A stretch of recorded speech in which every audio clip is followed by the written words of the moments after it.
मुझे जन्म तो नहीं दिया, लेकिन मुझे जीवन जरूर दिया है।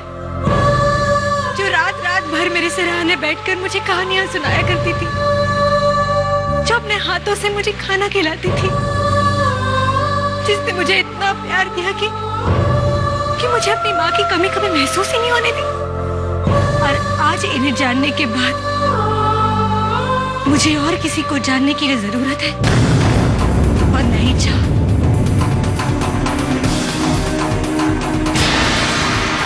अब तो आपको आपके सवालों का जवाब मिल गया ना, अब आप यहाँ से जा सकती हैं। और हाँ, अगर आइंदा आपने मेरे अम्मा और बाबूजी के जीवन में दखलंदाजी करने की कोशिश की तो मैं ये भूल जाऊंगी कि आपने मुझे जन्म दिया था।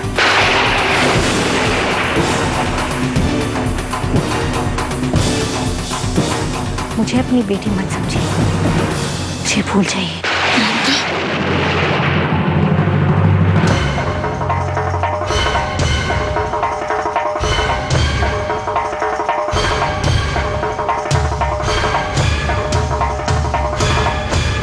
रुक जाओ गायत्री।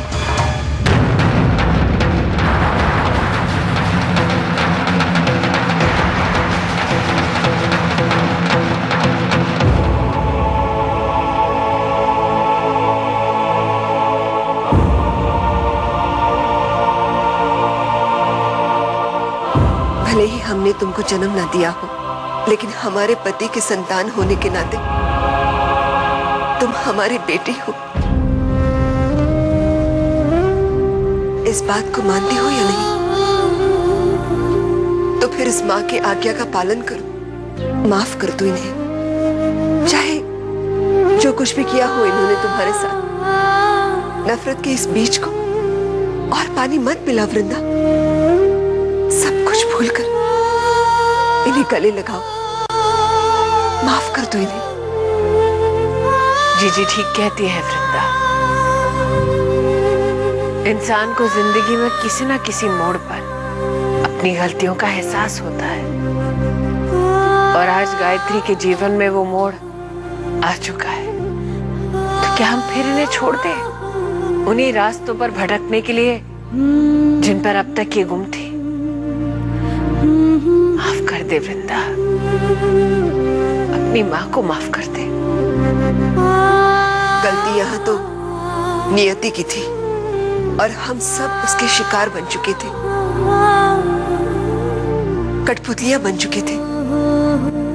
लेकिन आज जब काशी ने सारी सच्चाई बता दी, तो अब जाकर हमें इस बात का एहसास हो रहा है कि अब तक तो जिंदगी सिर्फ एक गलतफहमी थी, और आज जब इन गलतफहमियों को मिटाने का मौका मिला है तो इसे मत ठुकराओ, माफ कर दो इन्हें। बेटी, माफी से बढ़कर इस दुनिया में और कोई उपाय नहीं। दान समझकर ही इन्हें माफ कर दो, बीती बातें भूल जाओ और इन्हें नई जिंदगी बख्श दो। माफ कर दो बेटा, माफ कर दो।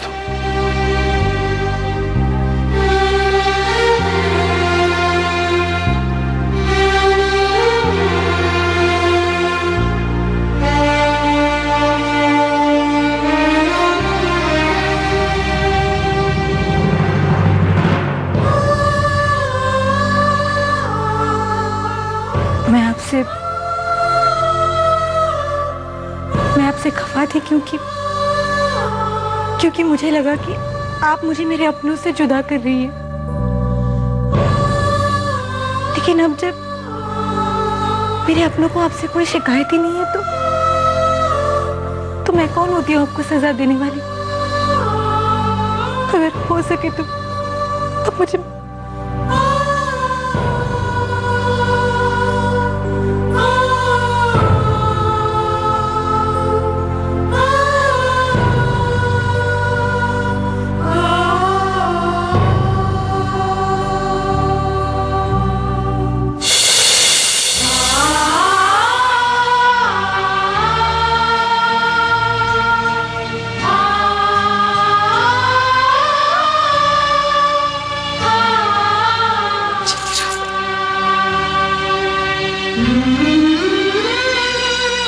भी तुम अपनी अम्मा और बाबूजी का नाम लेकर इतराती थी, सच कहते हैं हमारे रोम रोम में आग लगती थी।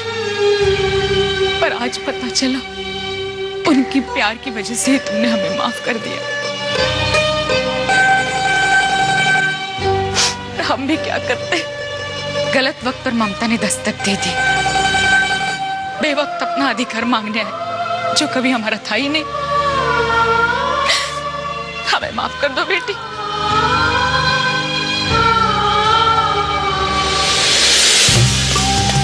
नहीं, तुम्हारी ममता पे हमें कभी शक नहीं था गायत्री। हम तो सिर्फ ये चाहते थे कि जिस प्यार और दुलार की हमारी बेटी आदी हो चुकी है वो उससे छीना ना जाए। माँ की ममता का कोई मोल नहीं होता गायत्री, इसे तराजू में तोला नहीं जाता। आज तुम्हारे दिल में उठा ममता का एक पल उन 1000 पलों के समान है जो मैंने मेरी वृंदा के साथ बिताए। फर्क सिर्फ इतना है कि मैं वक्त पर वृंदा के साथ थी और तुम वक्त गुजरने के बाद। वृंदा ने तो तुम्हें माफ कर दिया है, लेकिन अपने आप को माफ कब करोगी? देखिए, इसमें हमारी कोई गलती नहीं है। हम तो बस इस बारे में हम कोई बात नहीं करना चाहते।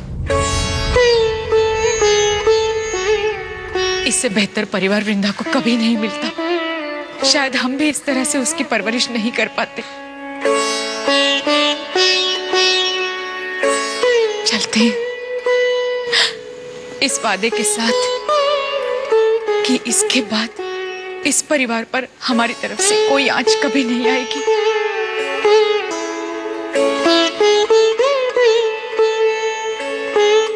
गायत्री, तुम जब भी वृंदा से मिलना चाहो बनारस आ जाना। इस घर के दरवाजे तुम्हारे लिए हमेशा खुले रहेंगे।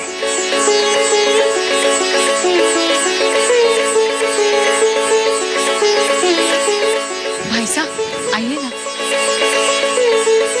ये हमारे छोटे भाई है, तुम्हारे मामा जी।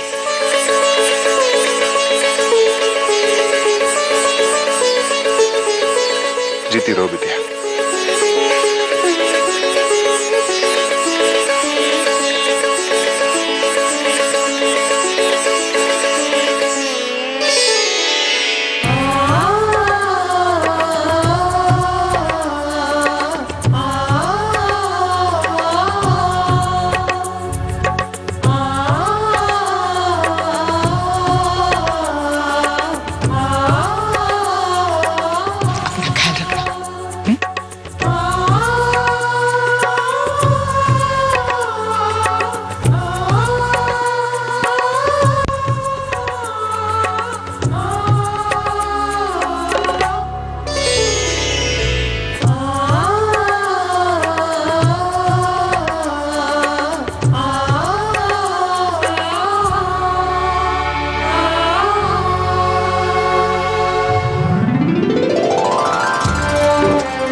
कर दीजिए, मैंने आपको गलत समझा। लेकिन हम हमारी बेटी को बहुत खूब जानते हैं।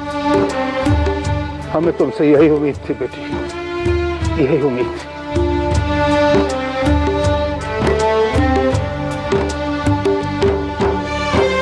उम्मीद तो हमने तुम्हारी तोड़ी है काशी। अपने ही देवर के घर को नरक बनाने की घिनौनी सोच ने हमें क्या से क्या बना दिया। सच जानने के बाद हम इतना शर्मिंदा हैं कि खुलकर माफी भी नहीं मांग पा रहे हैं। ये कहकर हमें शर्मिंदा मत कीजिए भाभी। आपके आंसुओं की इतनी कीमत है हमारे दिल में कि आपकी नफरत को चाहे समझ सकते हैं। बस जीजी, बहुत हो गया रोना धोना। अब तो फिर से रौनक आएगी इस घर में, खुशियां नाचेंगी हमारे आंगन में। आज के बाद सबकी आंखों में खुशियां झलकेंगी, आंसू नहीं।